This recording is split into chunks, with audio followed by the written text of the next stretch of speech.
We are in Colorado Springs today, actually for 2 weeks, and this campground that I'm standing in is the Garden of the Gods RV Resort in Colorado Springs.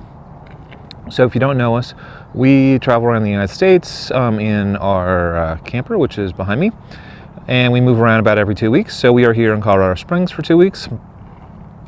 We've been doing this for about 3 years, and I'll show you on the map where Colorado Springs is if you're not familiar with Colorado or like where it is. So anyway, this is Garden of the Gods, the RV resort, not the actual monument. And just by looking at the pictures, hopefully you kind of get an idea of what the campground looks like. The pictures on the website look a little bit nicer because the trees are in full bloom. We are in what they call a deluxe pull-through site. The deluxe pull-through site has a picnic table and a small concrete pad for the picnic table itself, so it does not feel very deluxe. And you know, I'm not trying to be negative about the campground. We've been staying at a lot of really nice campgrounds recently, so you know, for me it's a little bit of a change of kind of going down in, I guess, class or whatever of campground. And you can see gravel pull-through sites behind me. There are fifth wheels. There's a Brinkley like right there that's like kind of nice. The windows are not as big on that Brinkley as they look. The black is a little deceiving. There's they have kind of small windows with a big kind of black frame around them. Anyway, so it is kind of on a hill. You can see the two campers next to me have their tires off the ground, and they have things underneath the tires. I did not get a chance to go to the pool or the hot tub because they were not open yet. They were supposed to open at the beginning of the year, but I don't think the weather was really, or beginning of the month. It is May, but I don't think the weather was really permitting enough. Now, let's talk about Colorado Springs a little bit now that you've kind of seen like probably what you need to see about the campground. Oh, amenities here. They have some little dog parks to run around in. I think I saw horseshoes. They have cabins. There are a couple pools and a hot tub, neither of which were open when I was here. Laundry room, basic campground stuff. So anyway, Colorado Springs and the area, and what did we do while we were here? And let me just tell you all about this. So you can see right now I'm wearing a jacket. It's kind of cool out, and that's Pikes Peak behind me. It's right there, and you can hardly even see it. The weather here in Colorado, in Colorado Springs, at least in May for us, is inconsistent. It is all over the place. Some days are like 75 degrees, nice and warm. Other days, it might snow. Isn't that kind of interesting? One day, there was like 59-mile-per-hour gusts while we were golfing, and that was like the low day. And then they had another day where we had 80-mile-per-hour gusts while we were here, and they had trees down and like limbs on the ground, and our chairs ended up like in the site way over there, almost in that culvert. I've seen vehicles with hail damage on them. Luckily it didn't hail while we were here, but I mean like massive hail damage on a lot of cars, and I was told that's just normal for Colorado Springs. So yeah, the weather here is very, very inconsistent compared to anywhere else we've been, where normally, you know, like Phoenix, it gets super hot like in the summer and then mild in the winter, or you go somewhere else and like it gets super cold in the winter, but it's cold for a long period of time. It's not like day by day, like there's something different going on with the weather, which is kind of what the feeling is here in Colorado Springs. And it's probably one of the reasons why I probably would not consider this a desirable place for me personally to live, because we like consistent weather. But I mean, it's not a terrible place by any means. The area right around this campground, like you can hear some road noise. There's a road here and some restaurants and stuff. Is to me probably the older neighborhood, the more depressed neighborhood. When I say depressed, it is not a ghetto, not by any means. It's not Las Vegas. You know, most of Las Vegas is a ghetto. It is not a ghetto, but it does feel kind of old and a little bit depressed. There is a sign right there that maybe you can see over the Brinkley that says Willow Springs. Manatee Springs. I totally messed that up. Manatee Springs. We are literally right on the edge of Manatee Springs. Manatee Springs is a little eclectic little town that is right there, that is full of like little tourist traps. So that is definitely an attraction. We are also right next to Garden of the Gods. Garden of the Gods, the rock that's kind of angled, whatever, is like right around over here, and then over here is the rest of the rock formation. When I say over there, I mean literally a 2-minute drive, maybe 1.5 miles, 2 miles away. Very, very close. You could very easily ride an e-bike over there if you wanted, or a regular bicycle if you didn't mind some hills, or just drive over there. I will share with you guys some pictures of Willow Springs if I have any. I think I took some, but I definitely have pictures of Garden of the Gods, and I will show you the Garden of the Gods pictures. The Pikes Peak, which is Pikes behind me. Did I screw that up? I don't know. Maybe I screwed up the name. Anyway, the peak behind me has a gigantic, enormous staircase. The Olympians go up and down the staircase to exercise because this is high elevation, and it is a gigantic, enormous staircase that goes up the mountain. That's kind of world known. There is a Olympic museum here. We did not get an opportunity to go there, but there is an Olympic museum to be aware of. What we did do here is we did play a lot of golf.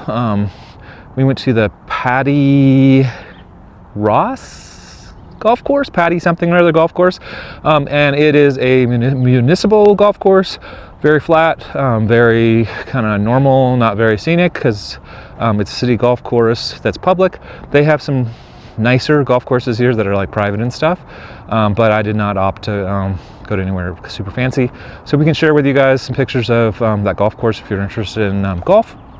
Then we also went to Topgolf while we were here.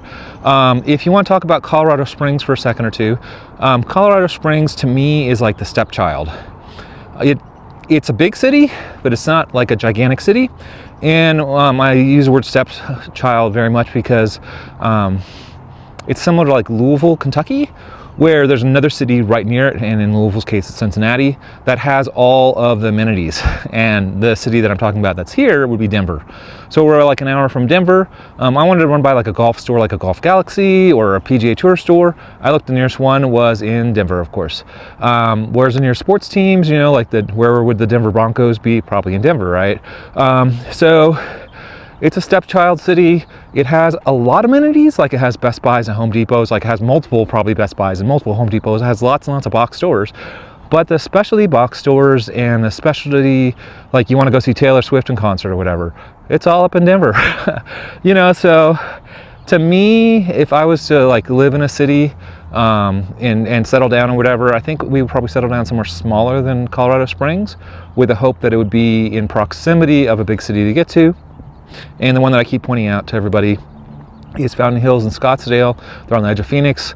They're very small, but within like half an hour, 40 minutes, you have access to all of Phoenix. That's probably more like the vibe that me and Kimberly would be looking for over the vibe of like Colorado Springs being so enormous, and then being so close to Denver, which it seems like is kind of stealing their thunder a little bit. Then the other thing to point out with Colorado Springs, the roads here. The roads don't make any sense. We've driven all over the United States, and the roads here don't make any sense at all. There are lots and lots of intersections where like they'll have like say 4 lanes going in this direction, 1 lane makes a turn, 1 lane makes another turn, and then there's 2 lanes that you're going into, but the 2 lanes that you're going to aren't even lined up with the road that you're going to. So you just have to know, I'm in the right lane, so I need to somehow get in that right lane that's lined up with the other one next to me. And inadvertently, somebody will be driving and not paying attention, and they will just cut you off because the lanes are not lined up on the road. You know, it's just pretty obvious. There are a lot of really, it seems like terrible drivers in Colorado City. Like it's scary. Like I've been cut off here so many times. I drove in DC. I drove like lots and lots of places, and just here, the combination of all the pot smoking probably and people from so many places. This is a military place. It's like Air Force Academy is here. Lots of people are traveling around, probably got their driver's licenses in different states, used to different laws, and then the combination of the layout of the roads. The other thing, you know, I was driving on my way to the golf course, of course, right? And I'm in the right lane, and they allow parking in the right lane. And normally in most cities, if they allow parking, it means that the lane is wide enough that you can still drive in the right lane while there's a vehicle parked next to you. Not here. You know, even with a single wheel truck, not wide enough, and I had to get to the center lane. So the lane itself became all of a sudden narrower, which is a little dangerous because then it forces somebody to inadvertently cut somebody off or being forced to go into a lane, and that's just how it is. I was on some of the smaller roads, and they allowed parking on both sides. Right, it's a two-way street. Cars can go in both directions, but they can only go in both directions if people are only parked on one side of the road. If you park on both sides of the road, it turns into a single lane road, and then you have an accident probably, right? So that's kind of like pluses and negatives. The other thing that we did while we were here is we did Cave of the Winds. Cave of the Winds is this really cool cavern thing that you go down into, and I'll throw some pictures up of Cave of the Winds.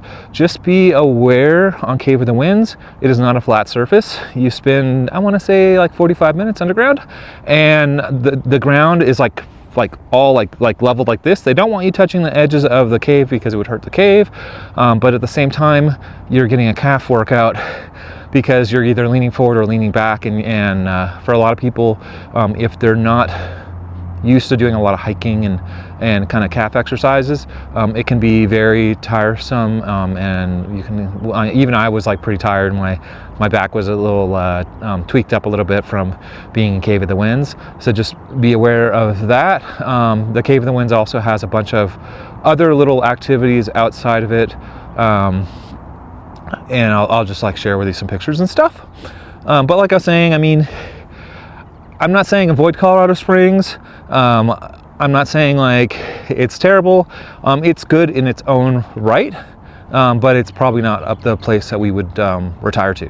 And we're kind of keeping our eye out because everybody always asks me, you know, what's your favorite place, and you know, that you've traveled, what's the top 10, top 5. Still for me, I mean, just recently Moab, that one's probably like, to me, top 5, top 10. Because it's so recent, it's like everything else feels a little diminished.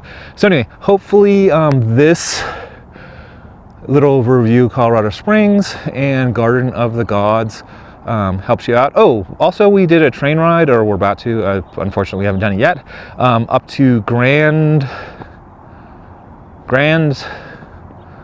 it's not the Grand Canyon.